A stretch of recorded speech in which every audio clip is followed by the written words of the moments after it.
De regreso aquí en la hora caviar. ¿Se imaginan ustedes que el sol pasase de 3 soles 40 que está el día de hoy, que ha picado, porque estaba en 3.26 el 28 de julio, está en 3.40, pero imagínense pues que pasase de 3.40 que está el día de hoy en 2 años a 10 soles 20? Sería impresionante, ¿no? Le rompería la caja a cualquiera, le complicaría los precios a todo el mundo, se generaría inflación. Bueno, eso es lo que le ha pasado a Argentina, ¿no? En el 2017, el peso argentino cerró bordeando los 19 pesos, los 20 pesos por dólar, más o menos por los 20 pesos por dólar.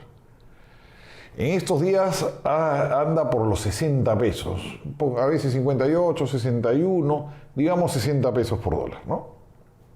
En eso está Argentina en estos momentos. Se les ha triplicado el valor de dólar en 2 años. Y claro, se ha disparado, ha picado fuerte, subió de 40 a 60, o sea, una subida muy fuerte ahora mismo, con estas primarias donde se ve que va a regresar el peronismo al poder. Entonces tuvo pues una subida tremenda, es como que se te vaya el sol a 5 soles, 50 más o menos, 6 soles, así en un ratito, ¿no? Una subida de, sí, más o menos, una subida de 20%, no, claro, como se te cerca de 5 soles, de golpe, fuerte, ¿no? Eso es lo que le ha pasado a la pobre Argentina. Entonces, la reacción de Macri ha sido muy poco heterodoxa.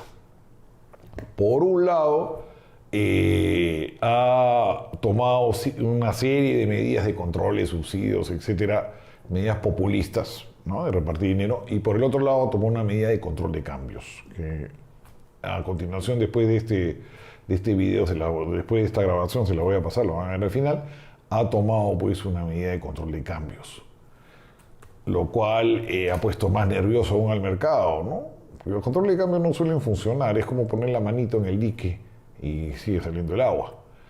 Los ciudadanos argentinos, los particulares, no pueden comprar más de $10.000 al mes. Las empresas van a tener que pedir permiso para comprar cantidades grandes de dólares. Las remesas al exterior de las empresas multinacionales o que tengan que comprar cosas del exterior van a estar también sujetas a permisos.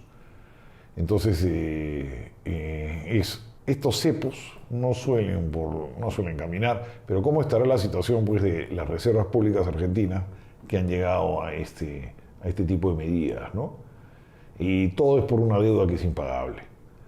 La deuda en realidad se les ha disparado, es casi impagable. Macri quiso apostar por el gradualismo. El gradualismo no funciona en economía. Pues si algo aprendimos aquí con Fujimori fue el shock. O sea, de una sola vez todo va a doler tremendamente. La gasolina subió 17 veces, ¿se acuerdan? Con Fujimori. Pero ya estaba todo estable. Ya la semana ya la inflación se estabilizó bastante. Demoró un poquito en curarse, no es que la inflación, pero ya bajó a niveles manejables y ya en unos 4 años más o menos la inflación peruana ya se puso a unos niveles de menos de 5%, ¿no? Una cosa manejable ya. Porque no fue tampoco la cura tan instantánea. Entonces el tema de Argentina la verdad preocupa. Es increíble si ustedes se ponen a ver con cierta perspectiva histórica cómo los dos países que fueron los pioneros en la independencia, que fue Venezuela con Bolívar, ¿no? Las corrientes libertadoras, y Argentina con San Martín, los dos países que tenían la geografía más fácil, los dos países que tenían vista al Atlántico, que es una cuestión estratégica muy importante, dos países de muchos migrantes, con unas riquezas naturales espectaculares, petróleo uno y el otro grano, ganadería, o sea, con todas las condiciones pues, para ser unos grandes países. Son los dos que están más desastrosos en Latinoamérica en estos momentos. Dos países que, bueno, en un momento Venezuela parecía que funcionaba, desde los años 50 tuvo una democracia sólida, bipartidismo, una cosa que es de lujo, estaba el COPEI, que es la democracia cristiana, y los ADECOS, que eran los socialdemócratas, se alternaban, la situación económica bastante buena. Si uno lee las novelas de Ian Fleming, de James Bond, de los años 60, muchas veces Blofeld, el malo, pedía parte de la canasta de moneda de los rescates bolívares. O sea, Bolívar era una moneda dura en el mundo en ese momento. Y todo eso empieza pues a estropearse a partir de los años 70. El primer gobierno, Carlos Andrés Pérez, demagogo, populista, nacionaliza el petróleo, le entra mucho dinero con la subida brutal del petróleo en el año 73. Venezuela vuelve a tener otra inyección de dinero muy fuerte con la caída de Shah de Irán en el 78, y ahí tiene una serie de presidentes nefastos, ¿no? Herrera Campins, Lucinchi, cada uno más malo que el otro. Y luego pues ha degenerado lo que ha degenerado ahora. La gente se aburrió, regresó de nuevo Caldera. Caldera fue un presidente muy malo. Tuvo este problema del ajuste de Carlos Andrés Pérez que no funcionó. El Caracazo, etcétera. Y cayeron en manos pues de estos desgraciados de los chavistas. Y miren cómo está la situación. Ahora, a veces uno piensa que cada pueblo tiene lo que se merece. Porque el otro día me contaba un amigo que se puso a hablar con un grupo de venezolanos acá en Lima que estaban trabajando en la calle. Y le decían que la culpa era de Maduro, pero no de Chávez. Que Chávez era un buen gobernante y que el problema de Maduro. Entonces tú, claro, dices, si son tan animales, ¿ya qué puedes hacer? O sea, estos de repente regresan a su país y terminan votando por una versión similar a Chávez y no han aprendido la lección. Entonces, claro, tú me escuchas y dices, bueno, si son tan animales, tienen a este, que a estas alturas todavía siguen pensando que el modelo era distinto y que Chávez es mejor que Maduro, cuando son la misma cuestión, la cosa anda horrible, ¿no? Como en Argentina, que increíblemente van a reelegir a la delincuenta esta de Cristina Kirchner, que hábilmente se ha puesto de vicepresidenta, ha puesto un señor Fernández que no es pariente de ella, y es Cristina Fernández, un señor Fernández, que este señor Fernández va a ser su títere, pues. Va a ser su títere. Y si no es su títere, se caerá el helicóptero, porque ustedes saben cómo funcionan los peronistas. Terrible lo de Argentina. Ahí les voy a poner un video al final para conversar un poco sobre lo que está sucediendo aquí. ¿Qué otra cosa les voy a comentar? Ay, el Perú es increíble. ¿Se acuerdan que hace años hubo un roche, un problema en la Universidad de San Marcos con la Municipalidad de Lima? Porque una avenida que pasa de frente a San Marcos, creo que es la Universitaria, tenía que utilizar un pedazo razonable de la Universidad de San Marcos para hacer una oreja, para un bypass, para el regreso. Salieron los estudiantes a tirar piedras, el rector hizo demagogia, al final no se hizo. Entonces se quedó eso de ruido, ahí asaltan, hay unos atracones de tráfico espectaculares. Entonces, el otro día el rector, no, porque así son las cosas del Perú, fue a pedirle a Muñoz, al alcalde Muñoz, que se solucione eso. O sea, después de tantos años que ya se dieron cuenta que la cosa iba a funcionar. Bueno, le pide, Muñoz empieza a hablar y ahora he visto que los estudiantes de San Marcos se oponen a que se haga la obra.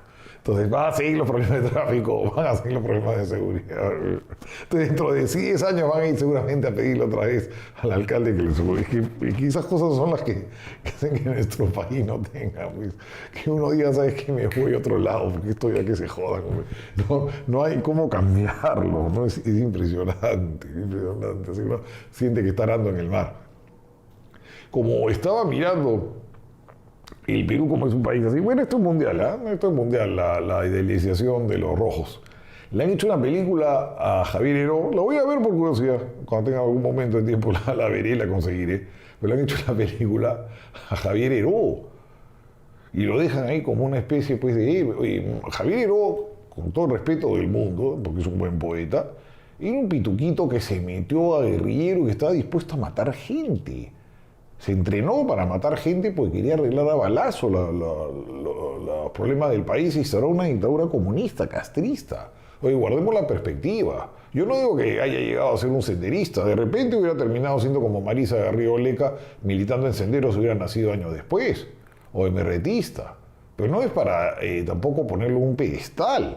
Tendría sus habilidades como poeta, pero nada más. Aparte ahí está la historia del poeta Inostroza, Rodolfo Inostroza, que contó que Heró le dijo en Cuba que él había ingresado a la guerrilla por un tema de autoestima, que él en el colegio era el grandote que todo el mundo fastidiaba, que era el manganzón que todo el mundo fastidiaba, eso contó Inostroza, y que esos complejos le habían empujado, aparte de su idealismo, evidentemente era un hombre con sensibilidad, lo había empujado a meterse a la guerrilla, ¿no? Y a entrenarse en Cuba. Por supuesto que a Inostroza le dijeron de todo, pues toda la inteligencia peruana se le fue encima, lo destrozó al poeta Inostroza, pero él siguió en su R con R, ¿eh? Y siempre me he lamentado no haberlo llamado. Me dieron el teléfono, yo quería conversar con él porque vi que era un hombre que contaba muchas cosas, que era un hombre muy interesante para conversar. Lamentablemente no se me fue pasando cuando vivía en Lima y no lo llamé. Y se murió Inostroza. Dicen que aparte era un gran cocinero. Pues me hubiera encantado que me cuente toda esa historia de Rojos, porque el hombre era una Biblia. Hablaba en un libro abierto, no más que una Biblia, era un libro abierto. Hubiera sido interesante ver qué me hubiera contado Inostroza. ¿Qué otro comentario antes de pasar a otros comentarios internacionales? Pero me sorprende mucho que Graña Montero no haya cambiado su nombre, ¿no? Cuando tienes una crisis reputacional tan fuerte. Y hay dos señores de apellido Graña que tienen eso, que están de colaboradores eficaces. Tienes en la empresa cotizando en Nueva York y y tienes todo este tema legal, reputacional, lo más lógico es que le cambies el nombre. Me sorprende que hasta ahora se siga llamando Graña Montero, ¿no? Yo le pondría pues grúas y maquinarias, una cosa así, no me atrevería a que se siga llamando Graña Montero. Cosas impresionantes que solo ves en el Perú. Se vienen pronto dos elecciones importantes en la zona. Importantes en cuanto al viraje ideológico. Una de estas va a ser en Uruguay, en octubre. En octubre es esta elección en Uruguay, les doy la fecha exacta. El domingo 27 de octubre, y ahí podría ser que el Frente Amplio, que es el partido de izquierda que viene gobernando hace varios años Uruguay, Tabaré Vázquez y Mujica, sea derrotado por el Partido Nacional. El Partido Nacional es un partido muy antiguo. Los dos partidos más antiguos de Uruguay son el Nacional, que le dicen los blancos, y el Partido Colorado. El Partido Colorado está pasando por unas crisis muy agudas, ¿no? Es el Partido Colorado de antes, gobernó muchas veces en Uruguay. Es un partido que tiene más de 180 años, ¿eh? Y el Frente Amplio, que es la izquierda. Entonces, está interesante la cosa porque podría ser que, si bien las estadísticas dan de que se impondría el Frente Amplio por muy poco en la primera vuelta, el candidato del Frente Amplio es Daniel Martínez, ha sido el alcalde de Montevideo. Es un rojimio moderado, un socialista moderado. El problema es la vicepresidenta es de color rojo. Su oponente del Partido Nacional es Luis Lacalle Pou. Luis Lacalle Pou es hijo del expresidente Lacalle, y es un chico joven de la derecha moderna. Tendría bastantes posibilidades porque ganaría el Frente Amplio aparentemente por un 30-32%, contra un 25% más o menos que sacaría Lacalle, 16% sacaría los colaborados que van con Talvi, que lo interesante de Talvi, el candidato colorado, es que estudió en la Universidad de Chicago, o sea que es un hombre inteligente. Pero en la segunda vuelta el Frente Amplio perdería. Perdería el Frente Amplio 47-44, ahora bien ajustadito, ¿no? La última encuesta te revela eso, 47-44, perdería el Frente Amplio. Vamos a ver qué sucede en Uruguay el 27 de octubre. Otro país donde hay elecciones es Bolivia. Bolivia tiene elecciones generales el 20 de octubre, o sea que estamos cerquita. Y ahí, según lo que estoy viendo, el que tiene posibilidades de ganar en primera vuelta es Evo Morales.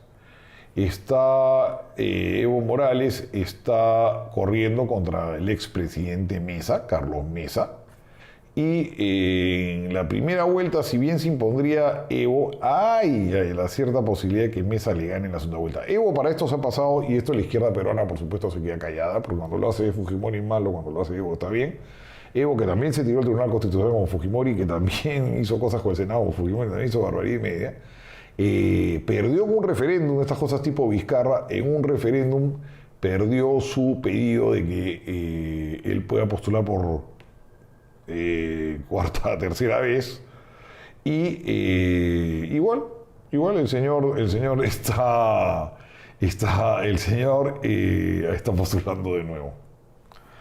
Y tiene posibilidades, tendría posibilidades. Hablé con un amigo boliviano y me dijo que tampoco Mesa era gran cosa, que era una especie de pañado, uno de estos caviares. Me dijo, tampoco me ilusiona mucho Mesa. Así que vamos a ver qué sucede en Bolivia. Y lo último que les quería comentar es que acaba de haber elecciones en Alemania, y lo que ha crecido fuerte ahí es la ultraderecha, ¿no? Ha habido elecciones en Sajonia y Brandenburgo, y el AfD, que es el partido Alternativa por Alemania, ha quedado segundo, con votaciones muy buenas en ambos lados. Ojo que es Alemania del Este, que es es el bastión precisamente de estos partidos, que son partidos que están contra el euro, contra la Unión Europea, es un partido que está contra la inmigración, ¿no? Pero es un partido que ha logrado, en Sajonia ganó con el 33% los demócratas cristianos, pero estos han sacado el 28%, ¿ah? Es fuerte, y en Brandenburgo ha habido una cosa también similar, ¿no? Ha ganado los socialdemócratas con el 26%, pero han estado muy por detrás, muy cerquita de ellos, esta alternativa por Alemania, ¿no? Que se escribe AfD. Entonces, cuidado con el auge de la ultraderecha en Europa. Ya tenemos aquí a Alternativa por Alemania, tenemos al Frente Nacional. Vox, yo no sé si meterlo ahí. Vox es un fenómeno muy español, muy distinto. O sea, hay un tufillo franquista, pero hay de todo. Ahí no es necesariamente, no lo metería en el fondo de la ultraderecha. Y Salvini en Italia, ¿no? Que Salvini quiso forzar las elecciones y se han aliado dos enemigos con el Partido Demócrata y el Movimiento Grillo para impedirlo. Entonces, le paso algunas informaciones ahí. Después de este bloque me despido de la hora caviar. Ya nos vemos, amigos. Ja, ich sage, das ist nicht nur gut, das ist sehr gut, das ist exzellent. Wir sind der große Sieger dieser Wahl in beiden Bundesländern. Wir haben uns in Brandenburg in Stimmenanteilen verdoppelt, hier, oder mehr als verdoppelt, wenn ich es richtig sehe, hier schon fast verdreifacht. Mehr kann man sich eigentlich fast nicht vorstellen als Wahlerfolg einer Partei, die gerade mal 6 Jahre alt ist.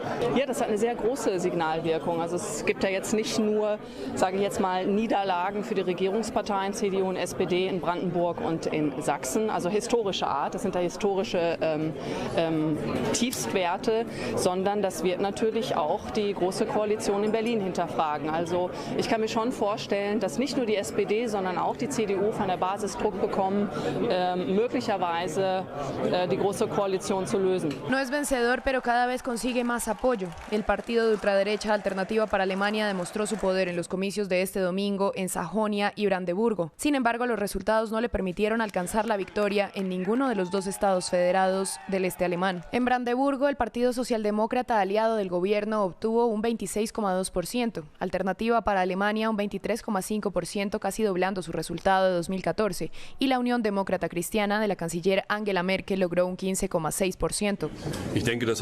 Creo que el hecho de que hubiera polarización durante esta campaña de elecciones jugó un rol, eso es claro, pero ahora solo estoy feliz porque la cara de Brandeburgo continúa siendo amigable. Les agradezco por lograr este resultado juntos. Es mejor de lo que esperaba. Me hubiera gustado que nos hubiéramos convertido en el partido más fuerte en estos resultados, pero lo que muestran es que Alternativa para Alemania llegó para quedarse. En Sajonia, la Unión Demócrata Cristiana de la canciller Angela Merkel logró la victoria con un 32,1%. Alternativa para Alemania tuvo un 27,5%, un avance enorme si se le compara con el 9,7% de 2014. Y los socialdemócratas un 7,7%. Lo logramos y ese es un mensaje que enviamos desde Sajonia. Una gran mayoría de personas quiere representar este estado de forma positiva y quiere lograr cosas. El lado amigable de Sajonia ganó. Hoy es nuestro día de celebración porque Alternativa para Alemania logró el mejor resultado de su historia. Tomaremos fuerza en el Parlamento y seguiremos con nuestro trabajo. En Brandeburgo, los socialdemócratas se encuentran en el poder desde 1990 y en Sajonia la Unión Demócrata Cristiana ha gobernado por casi 3 décadas. Los resultados del domingo mantienen los poderes, pero demuestran que la ultraderecha cada vez tiene más fuerza en el país, lo que enciende las alarmas de los sectores políticos que se oponen a ella.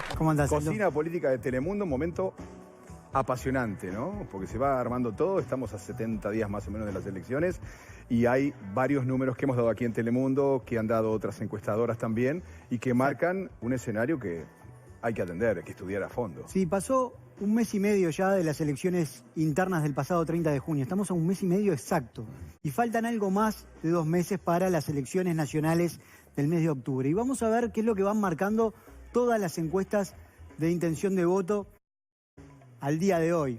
Aquí vemos a Daniel Martínez primero en todas las encuestas. También vemos a Luis Lacalle Pou y a Ernesto Talvi con una diferencia bastante más chica a lo que mostraban antes de las elecciones internas de junio. Quizás la única excepción es la encuesta de equipos, que es un dato anterior, es del mes de julio, todavía no está esa encuesta, el último dato.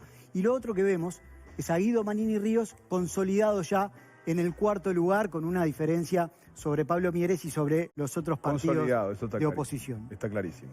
Consolidado en el cuarto lugar. Pero Aldo, importante, atención a los promedios. Ajá. Aquel 32,8, que es el promedio de todas las encuestas sobre Daniel Martínez, hace 5 años al candidato del Frente Amplio le daba 40%. Ajá. Son casi 8 puntos menos este dato respecto a 5 años atrás. También baja mucho el dato de Luis Lacalle Pou. Hace 5 años atrás estaban en el entorno del 31%.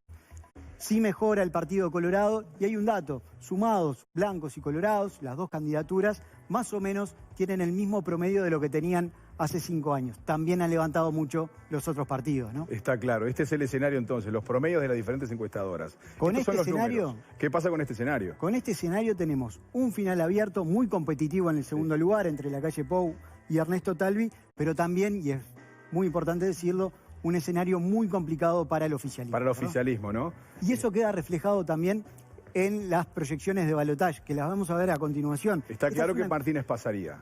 Está claro, al menos al día de hoy. Exacto. Bien. Esta es una encuesta de la consultora Opción que muestra que Martínez, en relación a los números que vimos recién, mejora su intención de voto. 39%, dice ahí, respecto a la proyección que se hace para el mes de octubre. Estamos hablando ya del mes de noviembre, en un posible escenario para el mes de noviembre. Pero aparece en un escenario de derrota tanto con Lacalle Pou, que tiene 51% en este escenario. Una diferencia clara, ¿no? Y